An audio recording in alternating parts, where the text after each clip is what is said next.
गर्मी में खाने के साथ आम का अचार खाने वाला ससुराल।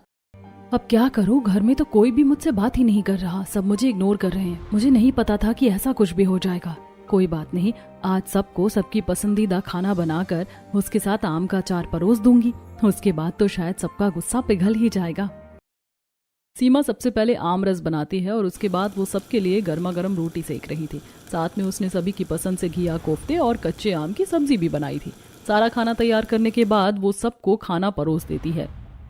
मम्मी, आलतू खाने के साथ आम का अचार है ही नहीं। अरे हाँ, आज आम का अचार नहीं है, उसके बिना तो खाना बिल्कुल भी स्वाद नहीं लगेगा। जी ठीक है, मैं अभी लेकर आती हूँ। हाँ मम्मी, आप आम का अचार ले आओ। हाँ, मैं अभी लेकर आती हूँ।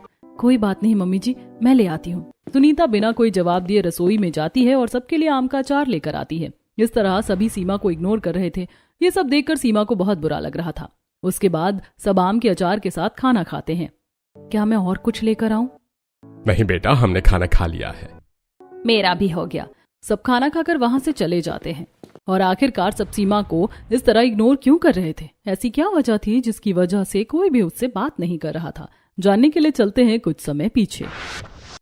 अरे बेटा, गर्मी आ गई है। अब तो अच्छे से पता चल रहा है गर्मी के होने का एहसास। जी मम्मी जी, अब तो सच में बहुत ज्यादा गर्मी हो रही है। बाहर तो धूप के मारे जान निकली जा रही थी।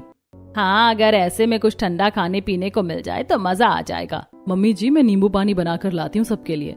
अब सीमा रसोई में जाती है और नींबू काट कर उसे पानी में अच्छे से निचोड़ लेती है और उसके बाद उसके अंदर थोड़ी सी खांड और काला नमक डालकर उसे अच्छे से मिक्स करने लगती है। जल्दी से सबको नींबू पानी पिलाने के बाद मैं अपना फोन देखूंगी आराम से। घर का तो सारा काम हो ही गया है और ऊपर से इतनी ज्यादा गर्मी हो रही है तो मैं भी थोड़ा नींबू पानी पी लूंगी। अब सीमा सबके लिए नींबू पानी बनाकर लाती है और सबको पीने के लिए देती है। थैंक यू सो मच भाभी, आपने तो नींबू पानी बहुत अच्छा बनाया है। इतनी गर्मी में इतना टेस्टी नींबू पानी पीने को मिल गया, मुझे तो मजा ही आ गया। सच में मुझे भी बड़ा अच्छा लग रहा है। इतनी गर्मी में कुछ अच्छा पीने को मिल गया और ठंडा भी है। अब जाकर कलेजे को ठंडक मिलेगी। इस तरह सब नींबू पानी पी लेते हैं और सब अपने अपने कामों में लगे थे। कोई टीवी देख रहा था। तब सीमा दोपहर में अपने कमरे में जाकर आराम कर रही थी। आपको पता है दीदी, अरे हमारे पड़ोस में भी बिल्कुल ऐसा ही कुछ हुआ था। लड़की वालों ने शादी तो फिक्स कर दी थी, लेकिन बाद में पता चला कि लड़के वाले एकदम फेक है। हाँ, आजकल ऐसा स्कैम बहुत ज्यादा चल रहा है मार्केट में। बाप रे, मुझे तो बहुत डर लगता है। अरे तुम्हें डरने की क्या जरूरत है, अब तो तुम्हारी शादी हो गई है। सीमा कुछ कहने वाली ही थी कि तभी सुनीता नीचे से चिल्लाकर उसे आवाज देने लगती है। अरे सीमा बहू, ओ सीमा बहू, जरा इधर आना तो सही। सुनीता की आवाज सुनकर सीमा जवाब देती है, जी मम्मी जी, आ रही हूँ। आवाज देने के बाद सीमा वापस कान पर फोन लगाकर अपनी दीदी को कहती है, देखा दीदी, अभी थोड़ी देर के लिए बस कमरे में रेस्ट करने के लिए आई थी और इन्होंने चिल्लाना शुरू कर दिया। कॉल कट करके सीमा जाती है। जी मम्मी जी, बोलिए, क्या काम था आपको? अरे बेटा, हमें जरा भूख लग रही थी, तो क्या तुम हमारे लिए थोड़े से चावल बना सकती हो? वैसे भी थोड़ी देर बाद चाय नाश्ते का समय हो ही जाएगा, इसीलिए तुम खाना मत बनाना, तुम हमारे लिए बस नमकीन चावल ही छौंक दो। सीमा मुंह बनाकर रसोई में जाती है और उसके बाद चावल निकाल कर उन्हें अच्छे से धोकर रख देती है। उसके बाद वह प्याज टमाटर काटना शुरू करती है और साथ में बड़बड़ाती रहती है। अरे जब इनको पता था कि थोड़ी देर बाद चाय नाश्ते का समय हो रहा है तो थोड़ी देर बाद चाय नाश्ता ही कर लेते। अभी पहले मुझसे ये खाना बनवाएंगे, उसके बाद जाकर चाय नाश्ते में पता नहीं क्या क्या बनवाएंगे। हर थोड़ी थोड़ी देर में इन लोगों को भूख लगती रहती है। अभी ये बनाओ फिर वो बनाओ, इस तरह मैं तो परेशान हो जाती हूँ।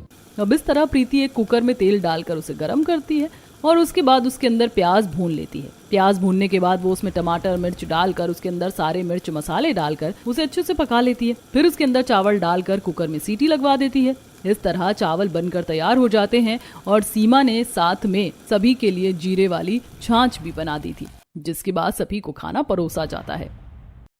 ऐसी गर्मी में चावल के साथ ठंडी ठंडी छाछ पीने का मजा ही कुछ और है।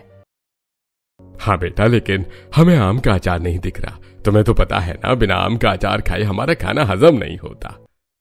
हाँ भाभी, आम का अचार ले आओ। सीमा रसोई में जाती है और सबके लिए आम का अचार लेकर आती है और सभी चावल के साथ आम का अचार बड़े मजे से खाते हैं। फिर शाम को जब चाय नाश्ता बनता है और चाय के साथ जब पकौड़े बनते हैं, तब भी सब उसके साथ आम का अचार खा रहे थे। अरे मम्मी जी को तो आम का अचार पता नहीं कितना ज्यादा पसंद है, जो पकौड़े के साथ भी आम का अचार खा रही हैं। बेटा आज इतना कम आम का अचार क्यों लेकर आई हो, थोड़ा और ले आओ, तुम्हें तो पता है कि हम कितने ज्यादा अचार खाते हैं।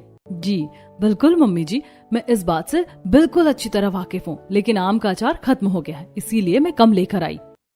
क्या कहा? फिर तो ये बड़ी चिंता की बात है। हम रात को बिना आम के अचार के खाना कैसे खा पाएंगे?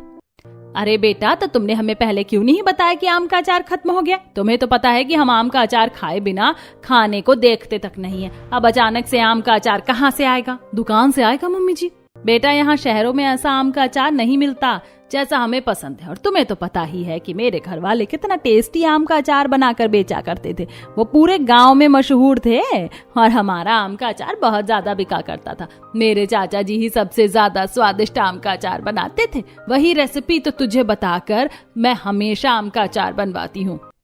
हाँ बिल्कुल, जिस तड़के के साथ हम घर में आम का अचार बनाते हैं वो तो सबसे अलग और स्वादिष्ट ही होता है। इसलिए बेटा तुम एक काम करना, आज शाम को बाजार से कच्चे आम लेकर आना और फिर तुम हमारे लिए घर में ही अचार बना देना। उसके बाद सीमा शाम को बाजार जाती है और वहाँ से ढेर सारे आम खरीद लेती है। बहन जी और भी सब्जियां खरीद लीजिए, क्या मैं और भी सब्जी कुछ पैक कर दूं? अरे नहीं भैया, फिलहाल तो मेरे घर वालों के लिए आम का अचार बनाना है, बाकी तो सब्जी अभी घर में रखी है, बाद में लेकर जाऊंगी। इस तरह सब्जी वाले से आम खरीदने के बाद सीमा घर वापस आ रही थी, तब रास्ते में उसे उसकी सहेली मिल जाती है और वो उसके साथ बातों में लग जाती है। अरे तू भी ना पता नहीं कहाँ गायब रहती है। क्या करूं, मेरे ससुराल वालों ने तो मुझे पागल कर रखा है। थोड़ी देर के लिए भी मुझे रेस्ट नहीं मिलता। थोड़ी देर के लिए आराम से लेटी ही थी कि फिर खाने के लिए बुला लिया और अब मुझे बाजार में भेज दिया कि आम का अचार बनाना है। हाय दैया, तेरे ससुराल वाले तो कुछ ज्यादा ही आम का अचार नहीं खाते, और इतना सारा आम का अचार खाकर कहाँ जाएंगे? अरे मुझे भी खुद नहीं पता, मैं तो सच में परेशान हो जाती हूँ। एक तो बार बार उनके लिए आम का अचार बनाओ और ऊपर से उसे भी जल्दी से खत्म कर देते हैं। अच्छा तू बता, तेरे ससुराल में क्या हालचाल है? अरे बस पूछ मत, मेरे ससुराल वालों ने भी मुझे बहुत परेशान कर दिया। एक तो इतनी गर्मी है और भरी गर्मी में भी चैन की सांस नहीं लेने देते। इस तरह दोनों रास्ते में ही खड़ी होकर अपने अपने ससुराल वालों की चुगली चपटी कर रही थी। काफी सारी चुगलियां करने के बाद जब सीमा घर वापस जाती है तब सुनीता कहती है, अरे बेटा तुमने इतनी देर कहाँ लगा दी? देखो तो जरा क्या समय हो रहा है। अगर तुम जल्दी आ जाती तो थोड़ा बहुत आम का अचार अभी बनाने की तैयारी कर देती, और फिर डिनर के लिए भी काफी लेट हो रहा है। तुम्हारे ससुर जी को बहुत भूख लगी है। हाँ बस मैं तो इन लोगों की नौकरानी हूँ ना, अपनी मर्जी से तो मैं खुद कोई काम कर ही नहीं सकती, बस इन लोगों के इशारों पर ही चलते रहो। ऐसा सोचकर सीमा कुछ कहे बिना रसोई में चली जाती है और उसके बाद सबके लिए खाना बनाना शुरू करती है। अब क्योंकि रात को डिनर में आम का अचार नहीं था तो इसीलिए किसी ने भी ठीक से खाना नहीं खाया। खाना खाकर उतना कुछ खास मजा नहीं आया आज। बिना आम के अचार के साथ बिल्कुल भी अच्छा नहीं लगता खाना। हाँ भैया, मुझे भी बिना आम के अचार के साथ खाना बिल्कुल भी अच्छा नहीं लग रहा है, लेकिन कोई बात नहीं, 1-2 दिन की बात है, भाभी हमारे लिए बाद में आम का अचार बना ही देंगी। हाँ बिल्कुल, और भाभी भी मम्मी की तरह बहुत ही टेस्टी आम का अचार बनाती हैं। सब सीमा की तारीफ तो कर रहे थे, लेकिन सीमा का तो मुंह बना हुआ था क्योंकि उसके लिए एक और काम जो बढ़ गया था। अब रात को सबका डिनर होने के बाद सब अपने अपने कमरे में सोने के लिए चले जाते हैं और वहीं दूसरी तरफ सीमा पहले सारे बर्तन साफ करती है, उसके बाद वह कोल्ड कॉफी और ग्रीन टी बना देती है। पहले खाना बनाओ और अब रात की इनकी कोल्ड कॉफी और ग्रीन टी भी बना कर दो। सीमा को कोई भी काम करना पड़ता तो वो हर काम को बस मुंह बनाकर ही करती थी। उसे लगता था कि उसके पास बहुत ज्यादा काम है। गुस्से में ही वो यश के कमरे में उसे ग्रीन टी देकर आती है। ये लो तुम्हारी ग्रीन टी, मैंने बनाकर रख दी है। गुस्से में वो वापस अपने कमरे में आती है और अपने पति को भी कोल्ड कॉफी देती है। अरे भाग्यवान, लगता है आज तुम मेरी कोल्ड कॉफी में थोड़ा सा मीठा डालना भूल गई, क्योंकि ये तो एकदम कड़वे करेले की तरह लग रही है। तुम्हें पता है ना, मुझे कोल्ड कॉफी में थोड़ा सा मीठा ही अच्छा लगता है। बस अभी के लिए तो सीमा का सब्र का बांध टूट जाता है। उसका गुस्सा तो कहीं और नहीं निकल सका, इसीलिए अब वह अपने पति पर ही गुस्सा निकाल लेती है। मुझे ना यहाँ पर बिना वजह परेशान करने की जरूरत नहीं है। कभी किसी को कुछ चाहिए तो कभी किसी को कुछ चाहिए। अगर इतना ही मीठा कम लग रहा है या कोई परेशानी लग रही है तो जाकर खुद ले लो, मैं तो चली सोने। अरे कोई बात नहीं, तुम चिंता मत करो, मैं जाकर खुद ले लूंगा, तुम आराम करो। रोहन सोचता है कि सीमा बहुत ज्यादा थक गई होगी, इसीलिए वो ऐसा कहकर वहां से खुद चला जाता है और अपनी कॉफी में चीनी डालकर उसे पी लेता है। अब अगले दिन सुबह सीमा उठकर सबके लिए चाय नाश्ता बना देती है और लंच पैक कर देती है। उसके बाद आज सीमा घर का सारा काम खत्म करने के बाद आम का अचार बना रही थी। सबसे पहले सभी कच्चे आमों को अच्छे से धो लेते हैं और उसके बाद उन्हें काटना शुरू कर देते हैं। लेकिन ऐसा करते हुए उसे बहुत ज्यादा गुस्सा आ रहा था, क्योंकि आज का दिन उसका उसके हिसाब से बर्बाद हो गया। पता नहीं मेरे ससुराल वालों को कौन सी मुसीबत में लेनी है रोज की रोज आम का अचार खाने की, और ऊपर से इन साहबजादे को बाहर का रेडीमेड अचार नहीं खाना है, घर का ही बनवा कर खाना है। आज का मेरा पूरा दिन ऐसे ही बर्बाद हो गया। अब मैं ना तो थोड़ी देर बात कर पाऊंगी किसी से और ना ही आराम कर पाऊंगी।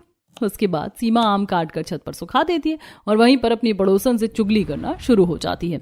और बताओ तुम्हारे घर पर सब कैसा चल रहा है? यहाँ तो सब अच्छा चल रहा है, तुम बताओ वहाँ कैसा चल रहा है? बस क्या बताऊं, मेरे ससुराल वालों को इतना ज्यादा आम का अचार खाने की आदत है कि आज मुझसे बनवा रहे हैं। बाहर का अचार तो इन्हें अच्छा लगता ही नहीं है। तुम सही कह रही हो, मैं भी अपने घर वालों के लिए आम का अचार ही बना रही हूँ। उन्हें भी गर्मी में आम का अचार बहुत अच्छा लगता है। खैर ऐसा कौन ही होगा जिसे आम का अचार खाना पसंद नहीं होगा, या फिर आम पसंद नहीं होगा। हाँ वो तो है। और बताओ। अरे तुम इस आम के अचार को छोड़ो, मेरे पास एक बढ़िया सी मोहल्ले की नई ताजा खबर है। हाँ फिर तो बता जल्दी, क्या बात है? सीमा काफी देर तक छत पर ही उससे बात करती है और उसके बाद सुनीता उसे नीचे बुलाती है। बेटा मेरा एक काम कर दो, ये साड़ी मुझे फंक्शन में पहनकर जानी है, तो क्या तुम इसे धो सकती हो? मुझे ये साड़ी बहुत अच्छी लगती है। बस अब सीमा को तो एक और काम मिल गया, जिसकी वजह से वो बौखला जाती है और थोड़ा गुस्सा शांत करते हुए कहती है, मम्मी जी आपके पास तो और भी कितने सारे नए कपड़े हैं, तो आप उनमें से कोई एक साड़ी पहन लेना। हाँ बेटा, लेकिन ये साड़ी सबसे सुंदर लगती है मुझे और इसमें मेरा रंग भी खिल जाता है, इसीलिए मैं सोच रही थी कि यही पहनकर चली जाती हूँ। अरे मम्मी जी कैसी बातें कर रही हैं आप? आपके ऊपर भी भला कोई कपड़ा नहीं खिलेगा? अरे आप तो कोई भी साड़ी पहन लेंगी तो बहुत अच्छी लगेंगी। एक काम करना, अपना वो ब्लू कलर की साड़ी पहनकर चले जाना, वो भी तो कितनी अच्छी और महंगी साड़ी है। इसे आप रख दीजिए, इसे मैं आराम से फुर्सत से धो दूंगी, अभी खाना बनाने का भी टाइम हो रहा है। ऐसा कहकर सीमा वहां से चली जाती है। लेकिन यही लाल रंग की थीम थी, कोई बात नहीं, एक लाल रंग की हल्की साड़ी है, वही पहनकर चली जाऊंगी। इस तरह सीमा की आदत बहुत बुरी थी, काम टालने की, क्योंकि वो ज्यादातर समय तो फोन पर चुगली करने में या अपनी पड़ोसन के साथ चुगली करने में भी बिता दिया करती थी। लेकिन जिस दिन उसे एक्स्ट्रा काम बताया जाता तो उस दिन उसका मुंह बन जाता था और वो कैसे ना कैसे करके उस काम को टालने की कोशिश करती थी। अब अगले दिन सीमा सबके लिए कच्चे आमों में अच्छे से तेल डालकर उसके अंदर सारे मिर्च मसाले ऐड कर देती है और उसके बाद बॉक्स बंद करके रख देती है। चलो जी, अब ये बला तो टल गई। अब तो मैंने सबके लिए आम का अचार बनाकर रख दिया है, अब कई दिन तक मुझे छुट्टी मिल जाएगी। आज शाम को सभी को खाने के साथ आम का अचार मिल जाता है और सब खाने के साथ आम का अचार खाकर बहुत खुश हो जाते हैं। पिछले 2 दिन से खाने के साथ आम का अचार नहीं खाया था तो एकदम सब सूना सूना सा लग रहा था। अब जाकर खाने में भी और हमारे अंदर भी जान में जान आई है। बिना आम का अचार खाए तो बिल्कुल भी अच्छा नहीं लगता। बिल्कुल सही कहा पापा आपने, गर्मी में आम का अचार खाना कितना अच्छा होता है ना। इस तरह सब आम का अचार खाकर बहुत खुश हो जाते हैं। अब दिन ब दिन गर्मी बहुत ज्यादा बढ़ती जा रही थी। अगले दिन सुबह भी सीमा सारा काम कर रही थी तो उसे बहुत गर्मी लग रही थी। तब वह साड़ी के पल्लू से अपना पसीना पोंछते हुए, बाप रे बहुत ज्यादा गर्मी है। इस तरह सीमा सारा काम खत्म कर लेती है और जब पायल बाहर से आती है तो उसकी भी हालत पसीने से काफी खराब हो गई थी। लेकिन वो सबसे पहले आते ही सीमा को कहती है, भाभी देखो आज मैं शॉपिंग करके आई हूँ, देखो मैं आपके लिए भी कुछ लेकर आई हूँ, चलो हम साथ में बैठकर देखते हैं और उसके बाद आप बढ़िया सी हमारे लिए शिकंजी बना देना, फिर हम गर्मी में मस्त होकर पियेंगे। अब तो सीमा का गुस्सा, एक तो यहाँ पहले ही दिमाग में गर्मी चढ़ी हुई है और ऊपर से इसे अभी सारा सामान देखते हुए गप्पे लड़ाना है और इसके लिए अब मैं शिकंजी भी बना कर दूं। अरे इसे क्या अलग गर्मी लग रही है, मुझे भी गर्मी लग रही है। अभी इतना सारा काम करके हटी हूँ, मैं तो नहीं बना रही किसी के लिए शिकंजी। वहीं दूसरी तरफ पायल ने शॉपिंग बैग से सारे कपड़े निकाल कर रख लिए थे सीमा को दिखाने के लिए। तो देखो भाभी, आपको ये कैसा लग रहा है, कितना क्यूट है ना। देखो पायल, अभी मेरे पास बिल्कुल भी टाइम नहीं है और अगर तुम्हें शिकंजी पीनी है तो तुम खुद जाकर बना लेना। मैं अभी तुम्हारी शॉपिंग के कपड़े देखने के लिए फ्री नहीं हूँ, मुझे अभी बहुत से काम करने हैं। मुझे भी गर्मी लग रही है, मैं भी गर्मी से परेशान हो रही हूँ। हाँ भाभी सॉरी, कोई बात नहीं, मैं अभी आपके लिए और अपने लिए सबके लिए शिकंजी बना देती हूँ। मैं जरा बाहर से आई थी इसीलिए आपको कह दिया था। दरअसल इतनी गर्मी में तो कई बार पायल ही सबको शिकंजी या फिर शरबत बनाकर पिलाया करती थी। आज वो बाहर से आई थी और बहुत थक गई थी, इसीलिए उसने सीमा को कहा था। लेकिन सीमा का ऐसा जवाब सुनने के बाद पायल खुद जाती है और सबके लिए ठंडे पानी की शिकंजी बना देती है। भाभी ने बताया नहीं मुझे गोंद कतीरा नहीं है। कोई बात नहीं, भाभी के पास बहुत ज्यादा काम है, अभी मैं बिना गोंद कतीरे की ही शिकंजी बना देती हूँ। अब पायल सबके लिए शिकंजी बनाती है और सबको कमरे में देकर आती है। अरे बेटा शुक्रिया, तूने हमारे लिए शिकंजी बना दी। मेरी तो गर्मी के मारे हालत बहुत ज्यादा खराब हो रही थी। सच में बेटा, इतनी गर्मी में शिकंजी पीकर तो मजा ही आ जाएगा। उसके बाद पायल शिकंजी लेकर सीमा के कमरे में जाती है, जो फोन पर अपनी बहन से चुगली करने में लगी हुई थी। अरे हाँ दीदी, बिल्कुल, आप मुझे फोटो भेज देना, मैं फोटो में देख लूंगी कि आपने क्या क्या खरीदा है। भाभी आपके लिए शिकंजी। सीमा ज्यादा ध्यान नहीं देती और चुपचाप शिकंजी लेकर पीने लगती। इस तरह सीमा अक्सर ऐसा ही करती थी, जिसकी वजह से पायल को आज बुरा लगता है। वो चुपचाप कमरे के बाहर आ जाती है। भाभी फोन पर भी तो उनकी बहन की शॉपिंग की हुई देख रही हैं, लेकिन जब मैंने कहा तो उनके पास टाइम नहीं था। बस इसी बात का पायल को बुरा लगा था। अब यूं ही दिन गुजर रहे थे। एक रात जब सब खाना खा रहे थे, तब खाना खाने के साथ आम का अचार खत्म हो जाता है। भाभी, आम का अचार खत्म हो गया है, आप मेरे लिए थोड़ा और लेकर आ जाइए। सीमा रसोई में गुस्से में जाती है। इनका तो पता ही नहीं खाने के साथ कितना आम का अचार खाते हैं। एक तो इतनी जल्दी आम का अचार खत्म हो जाता है, मुझे दोबारा बनाना पड़ेगा, और दूसरा इतने चक्कर कटवाते हैं। एक काम करती हूँ, पूरा डब्बा ही बाहर ले जाती हूँ। अब हम कामचोर सीमा से और उम्मीद भी क्या कर सकते हैं। वो पूरा डिब्बा लेकर बाहर आ जाती है और उसमें से आम का अचार देती है। अरे बेटा, तू तो पूरा डब्बा ही लेकर आ गई। लेकिन भाभी, इसमें भी अचार खत्म होने वाला है। आप प्लीज पहले ही एडवांस में अचार डालकर रख दीजिए, वरना पिछली बार की तरह हमें 2 दिन तक बिना अचार के रहना पड़ेगा। हाँ, और बिना अचार के खाना खाने में बिल्कुल भी अच्छा नहीं लगता। तुम प्लीज इस बार एडवांस में अचार डाल देना। अब सीमा अपना माथा पीट लेती है। डिब्बा तो मैं इसलिए लेकर आई थी कि बार बार मुझे चक्कर ना काटने पड़े, लेकिन यहाँ तो उल्टा ही हो गया। इन्होंने तो मुझे अलग काम बता दिया। अब उसके अगले दिन फिर से सीमा नेहा के साथ बाजार जाती है और ढेर सारे कच्चे आम लेकर आती है। अरे यार, अभी पिछले हफ्ते तो तूने आम का अचार डाला था, अब फिर से तू आम का अचार डाल रही है। तू अपने ससुराल वालों को साफ साफ क्यों नहीं कह देती कि मैं आम का अचार नहीं डालूंगी? तो बिल्कुल सही कह रही है। उनको नहीं बल्कि मुझे ही सब कुछ कह देना चाहिए, लेकिन मैं ही पागल हूँ जो उन लोगों की बात मान रही हूँ। दोनों आपस में बात करते हुए जा रही थी, लेकिन तभी सीमा को एक आइडिया आता है और वो वहीं पास की एक अचार की दुकान के पास जाती है। अरे अब तू क्या करने की सोच रही है? अब तू देखती जा कि मैं क्या करूंगी। दुकान के अंदर जाकर सीमा 2 किलो आम का अचार खरीद लेती और वहां से पैक करवाकर पैसे देने के बाद जब वो वापस घर आ रही थी, पता नहीं तू क्या करने के बारे में सोच रही है। क्या ऐसे तेरे ससुराल वालों को कुछ नहीं पता चलेगा? अरे कुछ नहीं पता चलेगा, क्या ही पता चलेगा उन लोगों को। मैं उनके सामने कच्चे आम लाकर दिखा दूंगी और उसके बाद उन्हें रेडीमेड अचार परोस दूंगी। अब सीमा ऐसा ही करती। सुनीता को ढेर सारे कच्चे आम दिखा देती और उसके बाद उन्हें धोकर रख देती है। फिर रात को सब घर के आम के अचार के साथ खाना खा लेते हैं। तब, बेटा क्या तुमने आम को काट कर सुखा दिया था? जी मम्मी जी, मैंने तो दिन में ही सारा काम खत्म कर दिया था। लेकिन बेटा आज तो मुझे छत पर आम सूखे हुए नजर ही नहीं आए।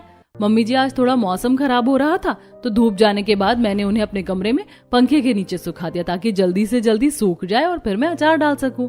ठीक है बेटा, ये तो तुमने अच्छा किया। इस तरह सीमा सबसे झूठ बोल देती है। अब यूं ही दिन गुजर रहे थे कि एक दिन, अरे भाभी, आपने मेरी ये शर्ट धोई नहीं। आपको पता था ना कि मुझे ये कल ऑफिस में पहनकर जानी है। अरे तो क्या हो गया, कोई और शर्ट पहनकर चले जाना, कोई बात नहीं। एक ही शर्ट को पहनना जरूरी थोड़ी है।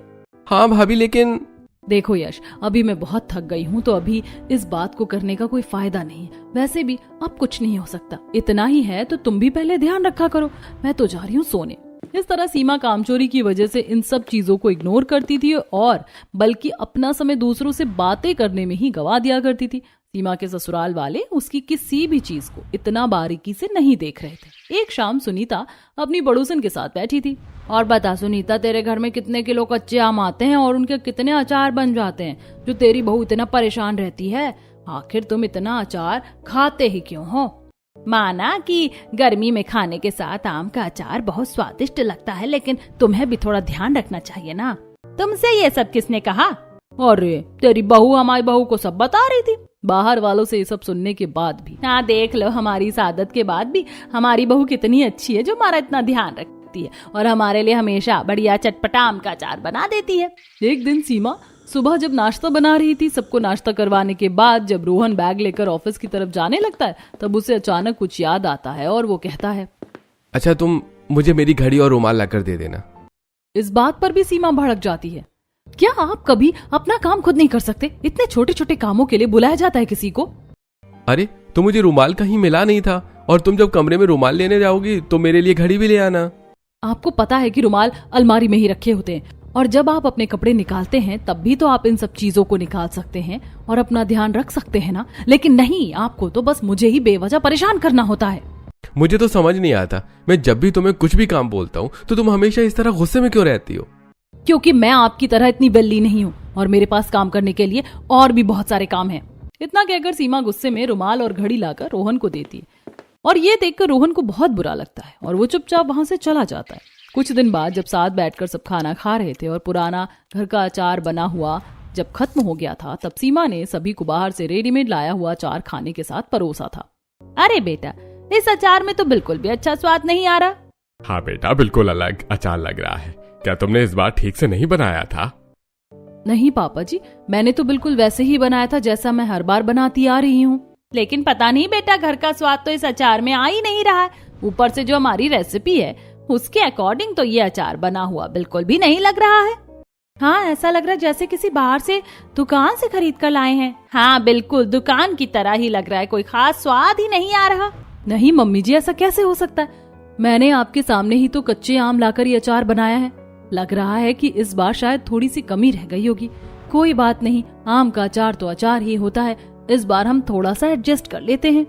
इस तरह सीमा किसी को भी डाउट नहीं करने देती। यूं ही दिन गुजर रहे थे और अब पहले वाले आम का अचार का स्वाद नहीं आ रहा था, तो घर वालों को खाने का भी दिल उतना नहीं कर रहा था। एक रात जब सीमा बड़बड़ाते हुए महेश को दवाई देने जा रही थी, अब पापा जी की दवाई देने के बाद मुझे यश के लिए ग्रीन टी और उनके लिए कोल्ड कॉफी भी बनानी है। हे भगवान, कितना सारा काम होता है मुझे, कोई भी अपना काम खुद नहीं कर सकता, सब कुछ मुझे ही करना होता है। ऐसा कहते हुए सीमा महेश को दवाई देती है और तब महेश कहता है, अरे बेटा, मैंने तुम्हें दिन में भी कहा था कि मेरी आज रात की ही दवाई बची है और सुबह की दवाई खत्म हो गई है, तो तुम अभी किसी को कह देना कि केमिस्ट की दुकान से मेरी दवाई लेकर आ जाएंगे। जी ठीक है पापा जी। इतना कहकर सीमा अपने कमरे में चली जाती है और वो जैसे ही देखती है कि वहाँ रोहन के हाथ में एक शेकर है और वो अपने लिए कोल्ड कॉफी बना रहा है। आप ये शेकर लेकर क्या कर रहे हैं? अब तुम्हें परेशान होने की जरूरत नहीं है। इसमें दूध, मीठा और कॉफी डालने के बाद शेक करके मैं खुद अपनी कॉफी बना लेता हूँ। इतना भी मुश्किल नहीं है, बहुत आसान है। अपना काम खुद करने लगा तो सब आसान लगने लगता है। ये बात सुनकर सीमा तो खुश हो जाती है। ये तो बहुत अच्छी बात है, मैंने तो पहले ही कहा था आपको, बस यश भी अपनी ग्रीन टी खुद बना ले तो। चिंता मत करो, तुम्हें उसकी ग्रीन टी बनाने की जरूरत नहीं है। पायल जब अपना गर्म दूध करके पीती है तो वो उसके लिए भी ग्रीन टी बना देगी। बस इन्हीं पलों का तो सीमा को हमेशा बेसब्री से इंतजार रहता था। अब वो आराम से सो जाती है, लेकिन अगले दिन सुबह महेश की तबीयत थोड़ी खराब हो जाती है। उसे बीपी और शुगर था और सुबह टाइम पर दवाई ना लेने और टाइम पर खाना ना खाने की वजह से उसकी शुगर स्पाइक हो जाती है, जिसकी वजह से सब पैनिक हो जाते हैं। और अभी हम इतनी सुबह दवाई कहाँ से लेकर आएंगे? सभी केमिस्ट की दुकान बंद होती है, रात को देर तक तो खुलती है लेकिन सुबह जल्दी नहीं खुलती। भैया, मेरा एक दोस्त है, उसकी केमिस्ट की शॉप है, चलिए जल्दी हम वहां से लेकर आते हैं। यश अपने दोस्त को कॉल करता है और उसका दोस्त दवाई लेकर आधे रास्ते में आता है और ये लोग भी आधे रास्ते में जाकर दवाई ले लेते हैं और वापस घर आकर जल्दी से महेश को दवाई दे देते हैं। अरे चलो, शुक्र है आज तो बाल बाल बच गया, वरना पता नहीं क्या हो जाता। अजी, आप ऐसा क्यों बोल रहे हैं? और आपकी दवाई खत्म हो गई थी तो आपको हमें बताना चाहिए था ना। और सीमा बेटा, तुम ही तो हमेशा इन्हें दवाई देती हो, तो तुमने ध्यान क्यों नहीं दिया? मम्मी जी, मुझे माफ कर दीजिए। पापा जी ने कल मुझे कहा था कि दवाई मंगवाने को, लेकिन मैं कमरे में गई और इन्हें बताना भूल गई। तुम इतनी ज्यादा लापरवाही कैसे कर सकती हो? अरे तुम घर के बाकी काम में हमें मना कर देती हो और यहाँ तक कि हमारा काम करके नहीं देती और हमेशा गुस्से में रहती हो। हमने तुम्हें कभी कुछ नहीं कहा, लेकिन कम से कम तुम इस बात का तो ध्यान रख भी सकती थी ना। मुझे माफ कर दीजिए। कोई बात नहीं बेटा, तुम बस आगे से ध्यान रखना प्लीज, आगे से ऐसी गलती नहीं होनी चाहिए। अरे कोई बात नहीं मम्मी, आगे से आप और हम सब ध्यान रखेंगे। अगर सब मिलकर ध्यान रखेंगे तो गलती नहीं होगी। इतनी बड़ी गलती होने के बाद भी किसी ने सीमा को ज्यादा कुछ नहीं कहा था और ना ही बात को ज्यादा बढ़ाया था, लेकिन सीमा ने तो इस बात को भी ज्यादा सीरियसली नहीं लिया। उसे लगा कि सब ठीक है और वो ऐसे ही आगे भी लापरवाही करती रही। एक दिन अपनी पड़ोसन से बातों में वो समय बिता देती है। उसे काफी देर बाद होश आता है, अरे मैं तो भूल गई, ये चाय नाश्ते का समय हो रहा है, अभी चलती हूँ। सीमा अंदर जाकर देखती है तो सुनीता ने सबके लिए चाय नाश्ता बना दिया था। ये देखकर सीमा खुश हो जाती है। बेटा, तुम भी चाय पी लो। जी मम्मी जी। सीमा छोटी छोटी बातों पर ध्यान नहीं दे रही थी कि अभी घर वाले उसकी इन आदतों से अब ज्यादा परेशान हो रहे थे। खासकर अब ज्यादा बुरा तो तब होता है जब सीमा सबको दिखाने के लिए कच्चे आम लेकर आती है और उन्हें छुपा देती है और वो रेडीमेड अचार निकाल देती है। ये सब करते हुए उसे सुनीता ने देख लिया था और सीमा के रसोई से बाहर जाने के बाद सुनीता रसोई में जाती है और उसके डस्टबिन में देखती है कि वह बाहु रोशन लाल की दुकान से इतना सारा आम का अचार लेकर आई है। इसका मतलब जो मैं सोच रही थी वो सच है और जो बाकी सब कह रहे थे वो भी सच है। लगता है बहू हमसे कुछ ज्यादा ही परेशान हो गई है।